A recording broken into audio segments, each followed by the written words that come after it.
Riser Card 1 has 3 numbered PCIe slots and is attached to riser bracket 1. Riser Card 2 has 2 numbered PCIe slots and is attached to riser bracket 2.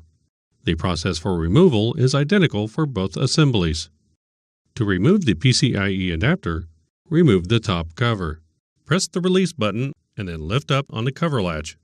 Lift the top cover straight up to remove it from the chassis. Grasp the needed riser assembly by the blue touch point locations and carefully lift it straight up to disconnect and remove the assembly from the chassis. If needed, make note of the cable connections. Then, uninstall the cables from the cable connections.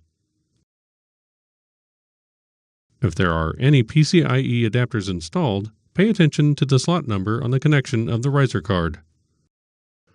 To remove a PCIe adapter, press the blue touchpoint retention latch and pivot the latch into the open position.